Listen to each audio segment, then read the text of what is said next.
To all you wonderful people, this is Andre the Game Idea Guy. Thank you once again for lending me your time and your ear listening into another magic discussion. And this I'm going to be talking about Miiverse, which honestly I thought I had already done this, but I didn't. So I'm doing it now because it should have been done. Okay. Nintendo killed Miiverse with the Wii U ending, and it was tragic, to say the least, because it was a network that people could use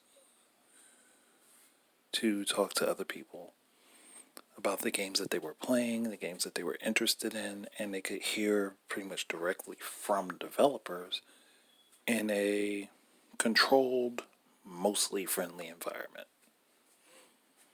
And it was, honestly, it was great for the time frame that it was around. I mean, unfortunately, a lot of people just didn't want to use it because they thought it was stupid, which if they had actually put some time into it and actually used it, they would have known how great it was, and it was also on the 3DS. So there really wasn't a reason to not use it. But people are people, and they assume that something being available to them and being the default thing that's there automatically makes it bad. With Miiverse, it was the first time that you could just share directly from a console your pictures. You could do customized achievements at one point, and that ended up getting taken out. But you also had a way to communicate with other people and talk to them. And on top of that, when you uploaded images to Miiverse, you can go onto the website and actually download them to your computer if you wanted to. So it was your computer or your smartphone. It worked really well for that. So if people wanted to put slideshows together of their achievements, it was pretty easy. I know that was how I made a few of my thumbnails for some of my videos way back when I was using it. Or it was also how I got still images of certain things that I needed to be able to have.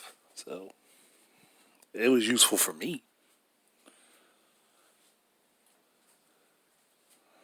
But Nintendo killed it because honestly, a lot of people who didn't use Miiverse said that they didn't want it.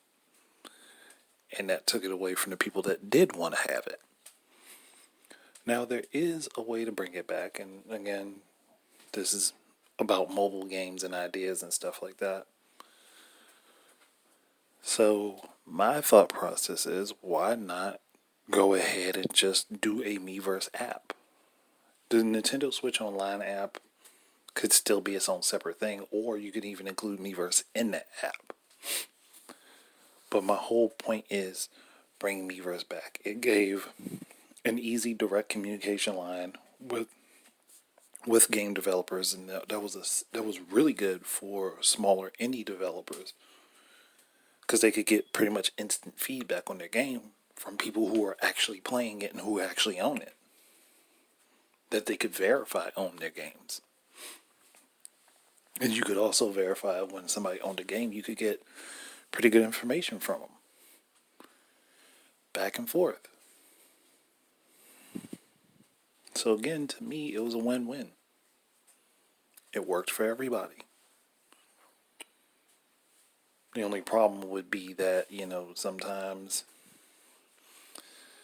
well, I guess in the age of Twitter and Instagram and stuff like that, you can't verify the people that are posting pictures or anything actually know about the game that they're talking about. With Miiverse, all that stuff was baked in. Now, an idea on how they could bring it back, and I know people wouldn't really care for this, but to charge a premium for it. Or to have ads. Say you could have ads that are sponsored by the developers of the game that people are talking about. It could either be ads for other games that they have on the Switch, Or it could just be like a sizzle reel that is put up for all of their current and newer coming games. Or games that are similar to the ones that people are talking about that will be coming out on the Switch. I think that's a great idea if they were to do it and run ads. Because the main reason Nintendo got rid of it is that it cost them a lot of money and it wasn't really bringing them anything back. So if they did this and they put ads in, they could make a bunch of money off of it. Because I'm pretty sure if people were to see like an ad, say,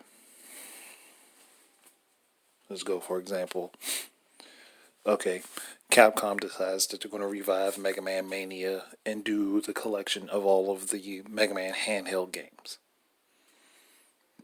And you play the Mega Man Zero ZX collection, and you decide you want to go in the Miiverse for some advice, and you're stuck.